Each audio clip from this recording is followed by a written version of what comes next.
Selanjutnya faman tarakaha, barang siapa yang meninggalkan sholat faqad hadamaddin, berarti dirinya telah merobohkan agamanya. Ini sholat. Makanya titipannya Rasulullah kepada kita juga gitu. Muru auladakum wahum abna'u sab'in wadribuhum wahum abna'u sittin, sampai kayak gitu kan Nabi. Anak-anak sampean kulo diajari sholat, biasakan mereka untuk sholat. Mulai kapan? Mulai umur 7 tahun. Kenapa kok 7 tahun? Iya, 7 tahun itu anak seandainya jenengan ajak jamaah ke masjid itu wis bisa diomongi. Nak diam, pokok ikut sholat ya. Bapak di sampingnya, kalau nakal tak tobi, neng anak. Dibiasakan sehingga nanti ketika sudah 9 tahun dimungkinkan anak tersebut balik, maka dirinya sudah terbiasa untuk mengerjakan sholat. Ini makanya ayo jangan bosan-bosan kita ingatkan keluarga kita, ku anfusakum wa ahlikum naro, jaga diri kalian semua, wa ahlikum keluarga kalian semua, naron dari siksaan api neraka. Kita terus kontrol sholatnya anak-anak kita. Makanya sangat untung sekali ini ada orang tua wis gak pernah perlu ngobrai putra putrinya untuk mengerjakan sholat. Itu orang tua untung sudah. Jadi gak usah diabsen anaknya, nak sudah sholat, nggak pernah ditanyakan gitu, tapi sudah sholat terus. Itu untung-untungnya orang tua sukses berarti mendidik putra putrinya. Tapi ini masih sholat masih ngobrai itu ya ujiannya orang tua. Jangan sampai bosen, terus diingatkan. Lagi pas sampean ngambul polane anake, wah tak laten kula. Jaga mun kula cek sarana, mun tak kolpet tok tak ndek jaga. Ya dinar lah. Ya tolong sampean kayak gitu. Harus telaten. Dilateni, ayo nak mun kerana sarai jaga perak gudet anda jaga patoju berem toju mari toju jaga teret ateragi sampai kajeding. Itu kewajiban kita selaku orang tua sehingga mereka pada akhirnya dirinya akan terbiasa untuk mengerjakan ibadah sholat. Wa akhraja Muslimun an Jabirin, dan mengeluarkan siapa Imam Muslim an Jabirin dari sahabat Jabir. Mislu shalawatil khamsi kamisli naharin jarin azbin ala babi ahadikum yaghtasilu fihi kulla yaumin khamsa marrat fama yabqa zalika minad danasi. Dawuhnya Imam Muslim, sebuah riwayat dari Imam Jabir. Beliau menyampaikan masalus sholawatil khamsi, adapun perumpamanya sholat 5 waktu itu kamasalina harin, itu seperti perumpamaannya sungai. Yang sungai tadi jarin yang mengalir, azbir yang tawar, mengalir ala babi ahadikum lewat pintu kalian semua, yaghtasilu halimandi siapa kalian semua, fihi di dalam nahar, kulla yaumin di dalam setiap hari, ya khamsa marratin dengan 5 kali. Fama yabqa maka tidak akan pernah tersisa min dzalika dari itulah nahar apa minad danasi apa dari kotoran. Dawuhnya Jabir, beliau menyampaikan sholat 5 waktu itu ibaratnya seperti sungai yang mengalir, sungai yang sangat tawar yang mengalir lewat di depan rumah kita, yang mana kita setiap harinya mandi dengan air sungai tersebut sampai 5 kali. Apa kira-kira kita akan kotor? Tidak mungkin akan kotor. Demikian juga ketika kita dalam seharian kita terbiasa menjalankan sholat 5 waktu dijaga pada waktunya, maka yang jelas hati kita pun juga akan menjadi bersih. Nih jangan ada orang rajin sholatnya tapi kok pagunda bleges untuk apa nasibnya orang gitu aja sudah ya.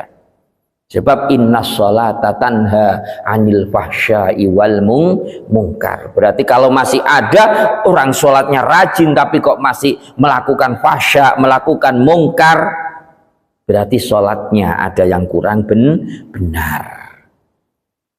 Jangan disalahkan, oh ini Quran nggak bener itu. Jangan Qurannya yang disalahkan, orangnya yang tidak benar di dalam mengerjakan sholatnya. Mungkin syarat rukunnya masih belum sempurna. Bener sholat, tapi syarat rukunnya nggak bener, sholatnya nggak sah. Ya sama dengan ibaratnya tadi, bener mandi, tapi mandinya nggak pakai sabun, ya tetap bau melolo, tegas sare mandi. Ibaratnya syarat syukur rukun yang ada dalam sholat tersebut adalah pengharum daripada apa? Ketika kita mandi. Pak, insya Allah nih syarat rukunnya benar, apalagi sampai sholatnya bisa khusyuk. Pak, insya Allah tidak mungkin hatinya orang tersebut akan melakukan kejelekan, karena janjinya Allah, inna sholata tanha anil fahsya'i wal munkar.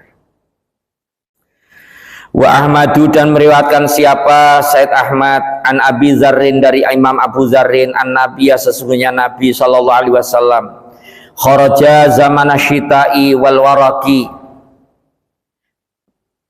yatahafatu fa'akhadha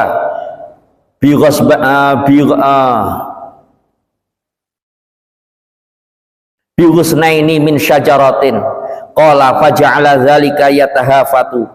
Qala faqala ya Aba Dzarrin faqultu labbaik ya Rasulullah faqala innal abdal muslima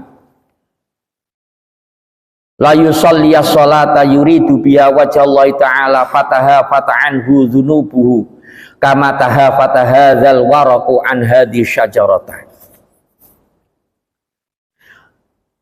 Diriwayatkan dari Imam Ahmad dari Abu Dzar bahwasanya Nabi Muhammad SAW itu kharaja, itu keluar. Siapa? Kanjeng Nabi zaman syita'i, pada waktunya musim penghujan, wal waraku, hali adapun dedaunan itu yatahafatu, itu berjatuhan. Apa warok? Fa'akhadha, maka kemudian mengambil siapa? Kanjeng Nabi bihusna ini dengan 2 batang kayu, min syajaratin, dari pohon. Qala, berkata siapa Abu Dzar faja'ala, maka bertindak siapa Kanjeng Nabi zalika, kepada itulah, mengambil 2 dahan tersebut, yatahafatu, hale menjatuhkan siapa Kanjeng Nabi kepada dedaunan. Faqala, maka kemudian bersabda siapa Kanjeng Nabi, ya Aba Dzarrin, wahai Abu Dzar. Fakultu, maka menjawab siapa aku, labbaik iya ya Rasulullah. Faqala, maka kemudian bersabda siapa Nabi, innal abda, sesungguhnya seorang hamba, al muslimah, yang muslim, la yusalliya, maka niscaya sholat siapa, al abdul muslim, as-sholata, kepada sholat, yang yuridu, yang menghendaki siapa abdul muslim, biha, dengan sholat, wajah Allahi, kepada zatnya Allah, fatah, maka akan berguguran, anhu, dari al abdul muslimu, apa zunubu, apa dosa-dosanya abdul muslim, kama tahafata, sebagaimana berguguran apa hadzal waraku, apa inilah dedaunan, an hadhi syajarati, dari inilah pepohonan. Dawuhnya Abu Dzar bahwasanya suatu ketika Kanjeng Nabi keluar, kemudian setelah itu Kanjeng Nabi mengambil 2 batang daripada pohonan, kemudian Kanjeng Nabi memukul-mukul dedaunan tersebut sambil memanggil kepada Abu Dzar, hei Abu Dzar, sini Abu Dzar. Akhirnya Abu Dzar menjawab, labbaik iya Kanjeng Nabi. Ini lo lihat Abu Dzar, innal abdal muslim, bahwasanya ibaratnya orang muslim yang selalu sholat dan dirinya mengerjakan sholat tersebut karena mencari ridhonya Allah Ta'ala, maka ibaratnya sebagaimana daun yang berguguran ini diibaratkan adalah dosa-dosa daripada seorang hamba tersebut. Ketika seorang hamba mengerjakan sholat, maka niscaya dengan sholat yang ia lakukan, dosa-dosa yang ia lakukan senantiasa akan berguguran, mendapatkan ampunan maghfirah dari Allah Subhanahu wa Ta'ala. Ini ibaratnya orang yang senantiasa mengerjakan sholat, dengan sholat yang mana kalau kita lihat rangkaian sholat itu kan diawali dengan wudhu. Wudhu itu dengan membasuh muka kita, maka dosa-dosa ketika kita waktu membasuh muka kita, dosa-dosa dari pandangan mata kita, ciuman hidung kita, ucapan daripada mulut kita, semuanya akan ikut berguguran dengan bergugurannya air dari wajah kita. Ini baru wudunya, ya. Makanya kalau bisa kan gitu wudu dengan sempurna wudunya. Nah, ke setiap tetesan usahakan nek habis wudu niku jenengan nggih mboten usah ribet golek anduk.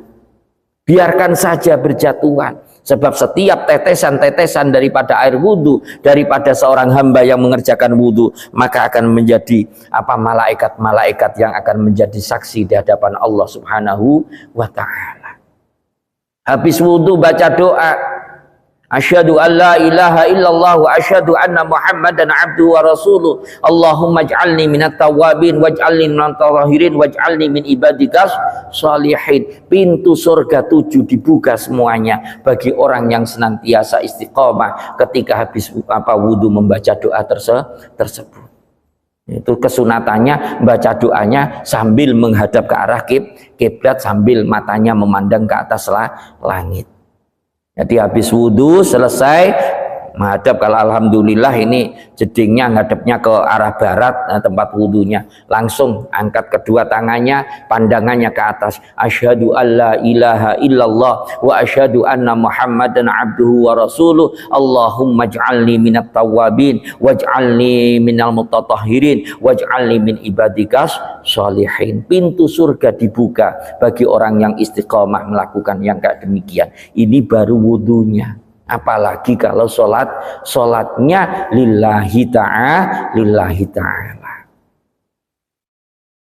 Makanya mari kita bersama-sama, sebelum besok kita akan melanjutkan pembahasan yang lainnya tentang masalah sholat, mari kita senantiasa menjaga sholat kita. Sholat harus kita jaga. Jangan sampai kita seperti yang didauhkan oleh Allah di dalam Al-Quran tadi, yakni tulhikum amwalukum wa auladukum. Jangan sampai karena kesibukan kita melalaikan kepada sholat. Sak sibuk-sibuknya sempatkan untuk sholat. Yang paling bagus di awal waktu. Sholat yang paling bagus. Kalau yang pakai di akhir waktu, ya monggo, ndak apa-apa.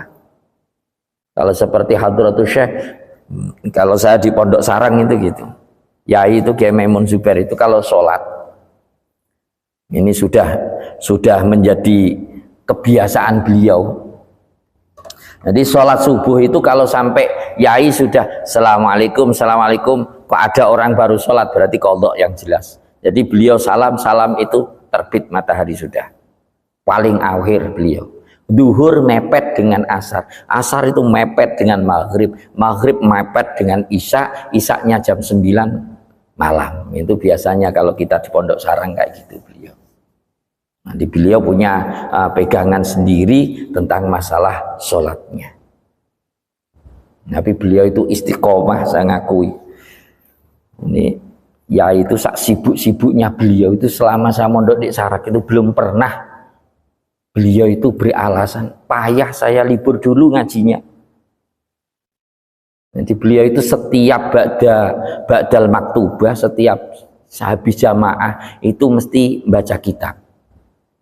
Kalau habis subuh Ihya Ulumuddin, kalau habis duhur Ibnu Aqil, kalau habis asar Hikam, nanti habis maghrib Juman, Qudul Juman Balaghah, nanti habis isya Fathul Wahab, terus rutin beliau hatam mulai lagi dari ada.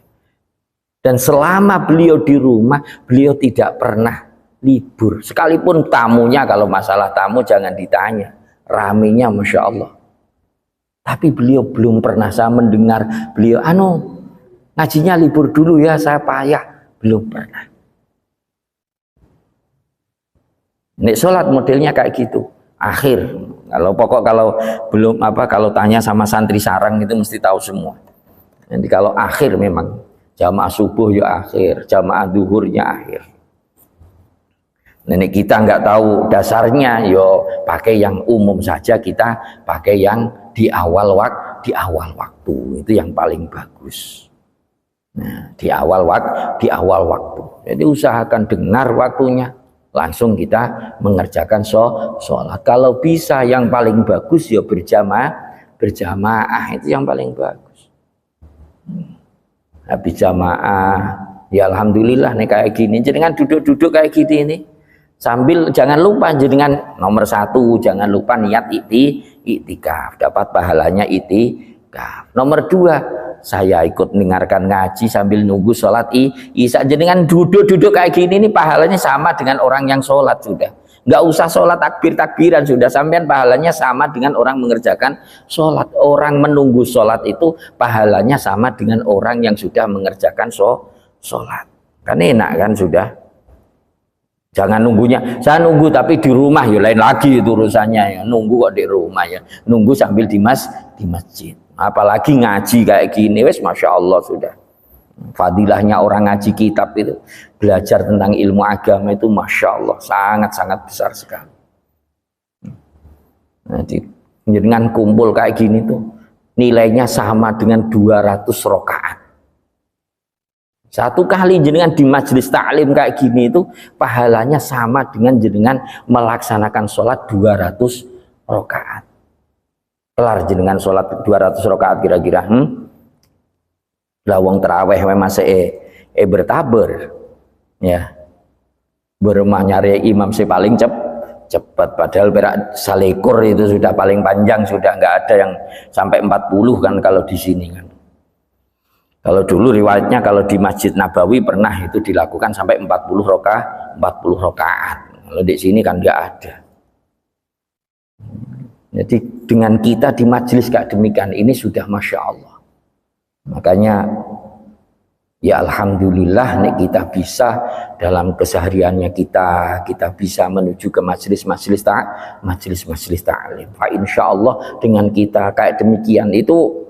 Kalau dalam keterangan kitab itu disampaikan ya, orang duduk di majelis taklim, duduk saja sudah, faham tidak faham, nyampe di situ mau tidur mau gimana sudah, pokok di majelis taklim niatnya, pokok saya datang ke majelis taklim itu sama dengan orang ibadah sholat 200 rakaat. Paham atau tidak, apalagi sampai paham, apalagi sampai memperoleh ilmunya, sampai bisa diamalkan, itu dapatnya banyak sekali.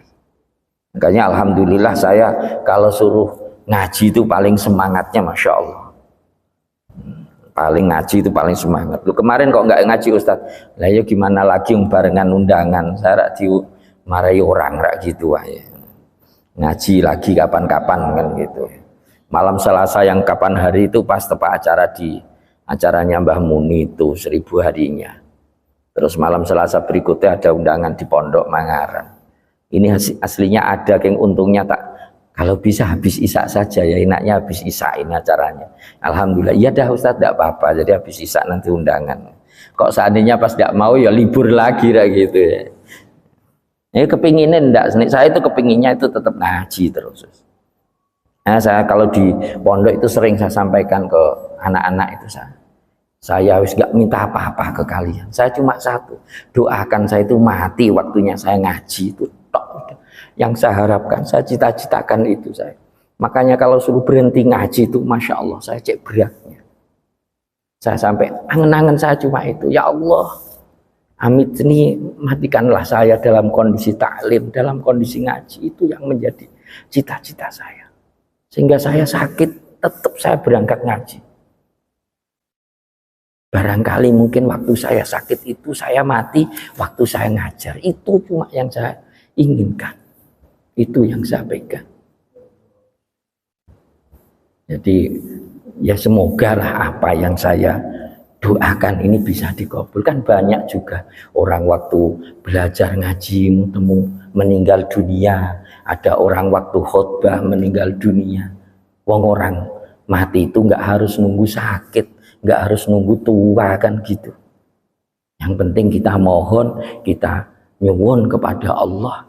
Semoga kita dalam kondisi hal-hal yang baik. Itu saja mungkin yang bisa saya sampaikan pada kesempatan malam hari ini. Semoga Allah Subhanahu wa taala memberikan hidayah kepada diri kita semua sehingga kita bisa menjaga sholat-sholat kita sampai kita dipanggil menghadap kepada Allah Subhanahu wa taala. Amin ya rabbal alamin. Demikian, kurang lebihnya mohon maaf. Afu minkum. Assalamualaikum warahmatullahi wabarakatuh.